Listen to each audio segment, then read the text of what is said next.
Digital twin cities. Who designed them? What are they and what will they be used for? Well, it may seem that the news that I've been reporting over the last few weeks regarding tokenization and this move towards investor-owned tokens on a blockchain could be the worst possible news you've ever heard. Hearing that potentially the biggest of the commercial banks and central banks are in solvency wind down and ready to go flat on their derivatives positions and take all titles on the globe and convert them to digits on a screen for the trading on Wall Street of your assets in pooled funds and so on. Could that be the worst news? Well, sitting right behind that is the digital twin system, and almost nobody knows anything about digital twin.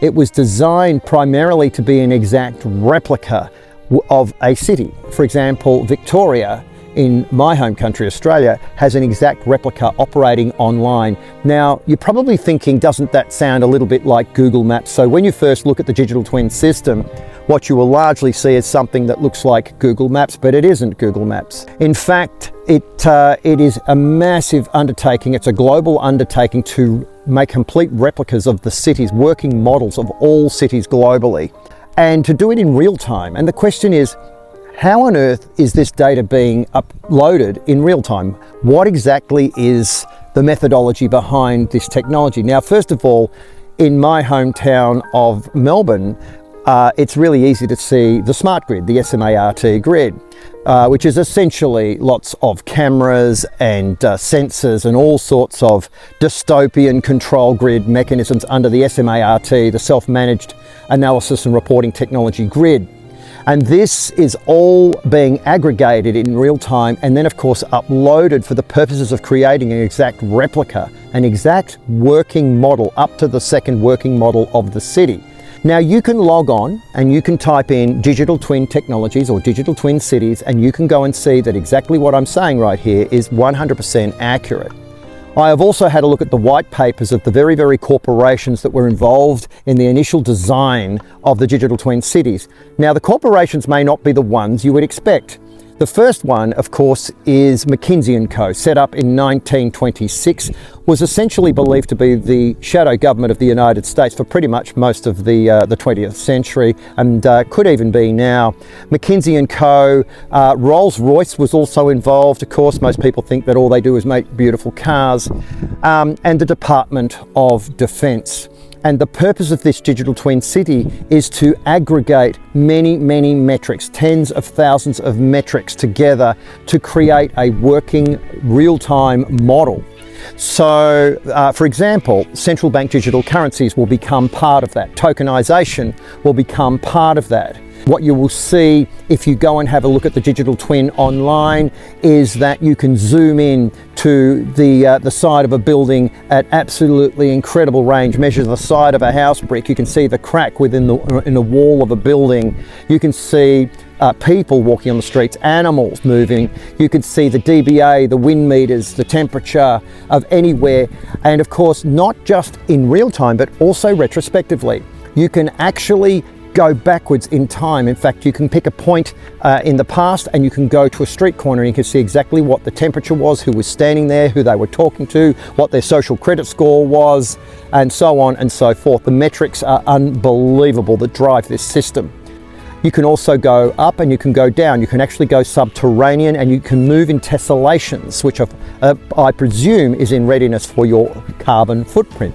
As you make a footprint in the real world, you will also be stepping on a tessellation on a digital grid in the digital twin system, which becomes essentially something called your carbon footprint.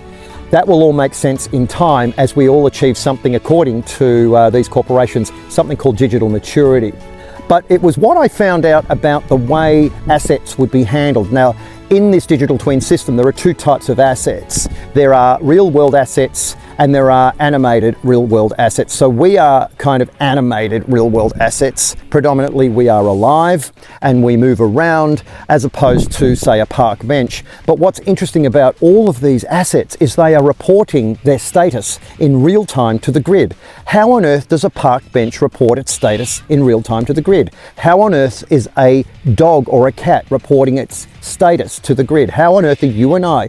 Now, some of us have better ability to report to the grid than than others. And I won't go into that right now because that is a very, very controversial topic.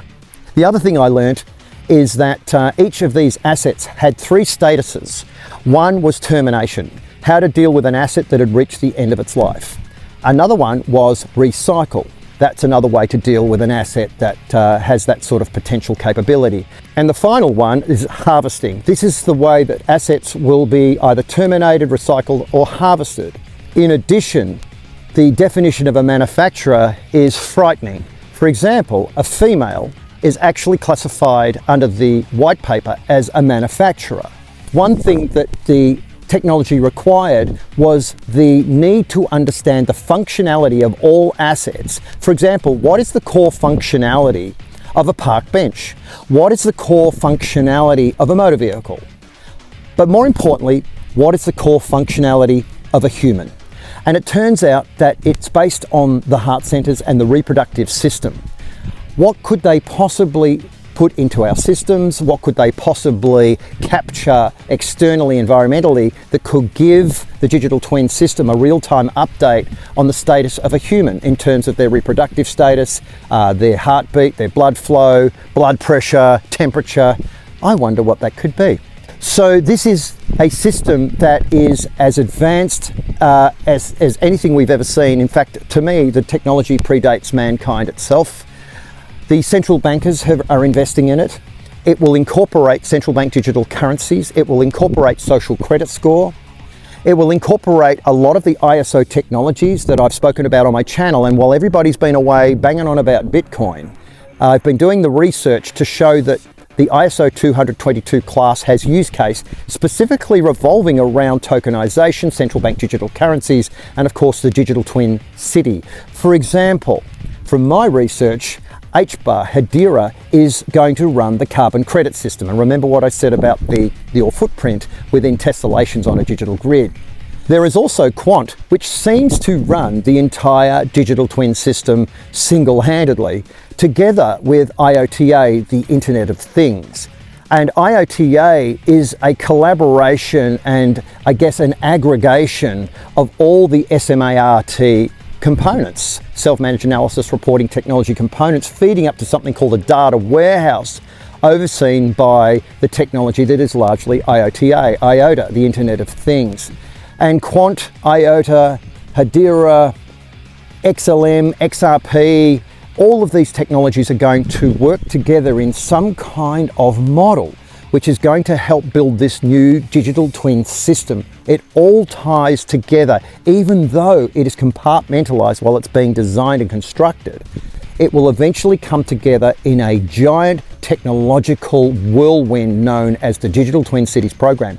If we have a look at Singapore, Singapore has achieved a further dimension beyond our own model here in Victoria. Singapore have achieved 4D, Digital Twin 4D. Now, for anybody listening to this, you would immediately understand that what that means is that 4D is the ability to travel forward in time, and that is exactly what we are able to do.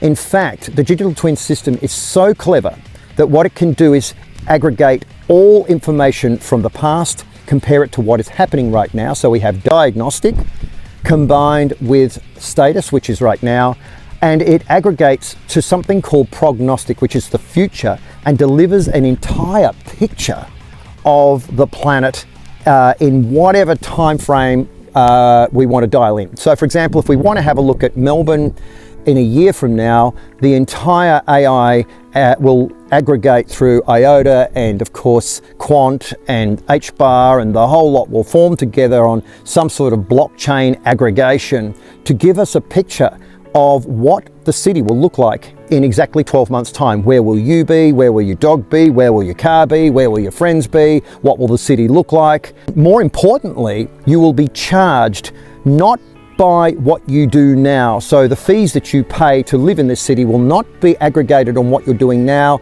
The fees that you pay to live in this place will be aggregated on what you might be doing 12 months from now. So it becomes like a provisional payment. In other words, you pay for what you're going to be doing in the future. Your social credit score will be aggregated and adjusted depending on not who you're talking to now, but who you are likely to talk to. It will be aggregated depending on what you are likely to say in the future, based on what you said in the past, based on what you are saying now. This will form one giant image of who you are and what you are likely to do over time. Your currency, your digital currency, will be adjusted automatically with negative interest rates. It will have expiry dates. There are certain items that you will be able to buy, certain items that you won't be able to buy. This will go on and on and on until the grid has you completely landlocked. It is designed for maximum repression and maximum control and makes the old feudal systems look like a Boy Scout camp. So this is the system we're going into. It's called the Digital Twin System. I highly encourage you to look at it and have a look at what it does. It combines all of the technologies we've been speaking about and all of these different components. As I said, tokenization is a major part of the system, of course, because it's electronic, it's digital, and it feeds beautifully into the Digital Twin Cities programs. So I highly encourage all of you to get on and have a look at this. The guy in the hat, of course, is a major commodities guy. I still believe that holding real world assets in your possession is really the way to go. There is nothing more powerful than holding physical monetary assets if that's what you're looking at doing and trading in the future. Of course, growing your own food, fresh water, community, all of these things are absolutely critical. And of course, your number one non-negotiable asset, which is, in my opinion, your health. The second one closely followed by family. So these are the things you need to look out for. This is really cutting edge information. In my recent Sydney talk, I spoke all about the Digital Twin Cities program for a few hours. It goes quite deep, but this is enough to get you started. This is enough to give you information that's going to help you along this path to understanding where we're headed here. So as I said, this tokenized world is not the end game. It all combines together with the Digital Twin City program, using all the ISO technologies that I've spoken about and many other technologies as well. So my advice would be to invest in those technologies because they're only going to get bigger, better, smarter and faster in the future. Anyway, that's it for me, the guy in the hat. Hope you're looking after your health, of course, your families and your wealth. And as always, make good choices.